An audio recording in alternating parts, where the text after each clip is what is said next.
Elle est cruelle. Elle laisse entendre que je recevrai de l'argent. Je suis un pauvre type, monsieur Dassa. Je ne suis pas un avocat d'affaires. Je suis un avocat pauvre. Je suis un avocat des pauvres. Et quand on a le pouvoir, on l'exerce. On ne règne pas. Au Cameroun, ceux qui ont la charge du pouvoir règnent. Ils n'exercent pas. Je lui ai dit que le pouvoir est personnalisé entre ces 1000 personnes-là. Il est personnalisé, c'est leur chose, c'est leur affaire. Et ils utilisent ça pour régler des comptes. Si moi je parle mal, je peux être frappé jusque dans ma progéniture, jusque dans ce que je vais gagner comme argent. On peut m'empêcher de gagner de l'argent, alors que cet argent-là sera utilisé pour le Cameroun. Mais on sera à l'aise de me voir souffrir. Ils sont très contents s'ils voient que moi je n'ai pas de l'argent à payer. Qui souffrent.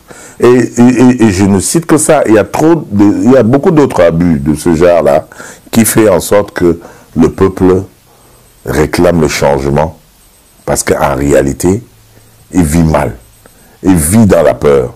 Et ce que je disais, j'ai dit, si vous amenez un peuple à vivre toujours dans la peur, il faut craindre qu'un jour, elle en ait marre et qu'elle descende dans la rue, comme on a vu en 2008, qu'elle proclame, n'est-ce pas, sa liberté un jour.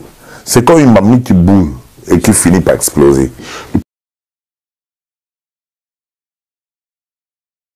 Aujourd'hui, j'ai rouvert mon cabinet, ailleurs que là où c'était, où je n'avais pas d'électricité, j'avais rien, c'était fermé. J'ai pu rouvrir mon cabinet et je tremble qu'on le ferme à nouveau. Je tremble. Je ne veux pas dire du mal des autorités qui tiennent mon pays parce que ils tiennent d'une main telle que si tu dis du mal d'eux, ils vont te frapper très fort.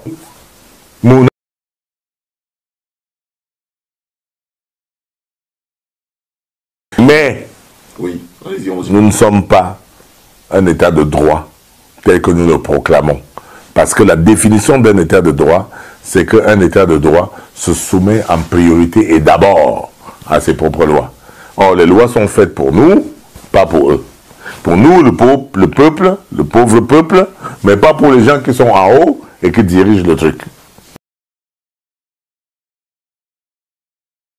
Demandez si l'État du Cameroun paye la dette intérieure. Parce qu'en 1994, alors que nous étions en récession économique, on a vu Houphouët-Boigny qui payait la dette extérieure et la dette intérieure à la fois. On a vu le Sénégal qui payait la dette intérieure et la dette extérieure à la fois. Mais le Cameroun a choisi de ne payer que la dette extérieure et de ne pas payer la dette intérieure. Parce que l'État du Cameroun méprise ses populations. L'État du Cameroun préfère devoir à son peuple que de devoir à l'étranger. L'État du Cameroun protège son image de marque contre vents et marées. Il ne faut pas qu'on parle mal de lui, mais si tu parles mal de lui en tant que Camerounais, on s'en fout. Et c'est pour ça que moi, si je parle mal de lui, il s'en fiche. Mais si Badinter, Robert Badinter, pour le citer, parce que c'est un de ceux qui m'ont aidé en 2010 dans le cadre de l'affaire Atangana, on va bien entendre parce qu'il a une voix qui porte. Si Jean-Luc Mélenchon, je ne sais pas moi, ou n'importe quelle personne française qui a un porte-voix plus que le mien, parle, on va les écouter dans le cadre de mon affaire. Mais si c'est le Camerounais qui parle, l'État du Cameroun ne paye pas ses dettes. Il y a un parent, vous avez vu dans le film de Oswald Loat, une affaire de nègre, ce papa qui a vu comment on tuait son enfant devant lui. Ouais, qui va souvent prier dans la touffe d'herbe qui garde les ossements de son fils. Non, l'État du Cameroun est trop hautain par rapport aux Camerounais. Et ça ne marchera pas.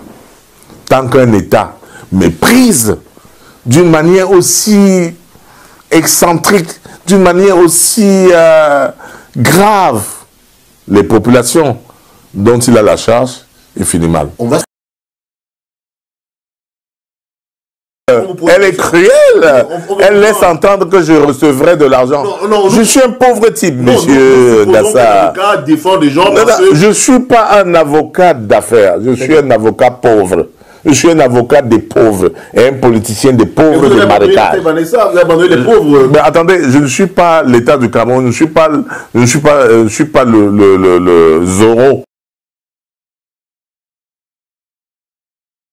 La situation qui est devenue récurrente au Cameroun, des enfants, des bébés volés dans les hôpitaux, est une situation à condamner. C'est désastreuse. C'est-à-dire que voilà le cas d'un pays qui va vraiment mal. Lorsqu'on vole jusqu'aux enfants, c'est-à-dire le sacré, il n'y a plus rien. Quand on commence à voler les enfants, on a franchi le cap de Sodome et Gomorrhe. On a franchi le cap de l'intolérable. Vous ne verrez pas les États qui sont descendus aussi bas que le Cameroun, où des gens sont obligés de faire des trafics des organes humains ou de voler à l'hôpital des enfants. Ça, c'est extraordinaire et c'est scandaleux.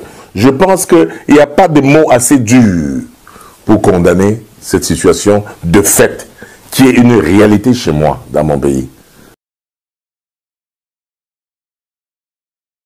Il y a un phénomène, c'est que on a des journalistes de la dictature au pays, c'est-à-dire qui servent la dictature, qui prennent les dessous de table, qui vivent grâce au régime, et donc servent le régime et venir prétendre nous interviewer.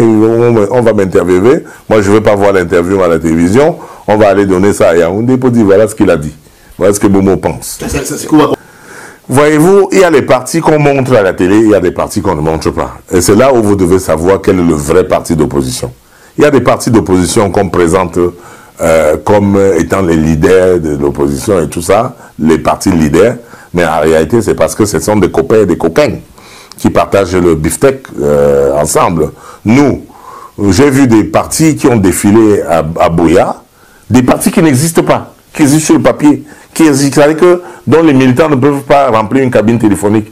Ils sont allés de Yaoundé pour défiler à Buea lors du cinquantenaire de machin, alors que nous, on manquait l'argent de transport pour transporter nos militants pour aller à Buea. Qui leur a donné l'argent pour aller défiler? Et c'est là où j'ai appris que le Premier ministre a un fonds qu'il donne à certains partis pour aller défiler le 20 mai. Moi, je dépense mon argent. Je mets ma famille en péril. On a vu comment le régime m'a affamé, que moi j'avais des chemises qui se déchiraient, dont le col se déchirait. Si je n'étais pas allé au tribunal pénal international, je serais mort aujourd'hui. On a vu comment le régime faisait tout par le passé. Aujourd'hui, bon, peut-être que comme moi je me suis tué, je suis rentré en hibernation et je ne critique plus.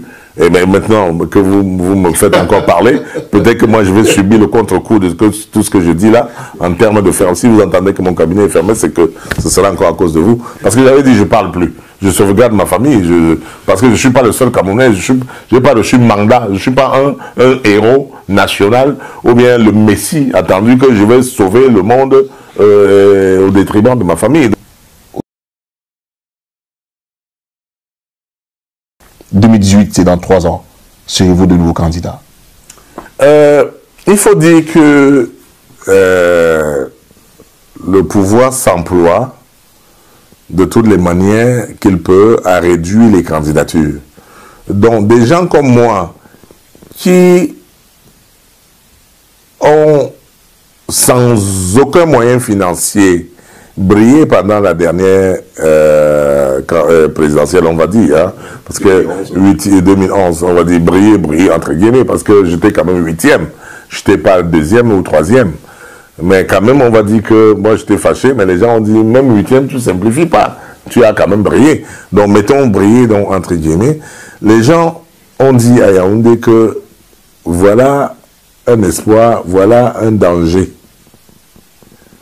Certains ont dit un espoir, d'autres ont dit un danger.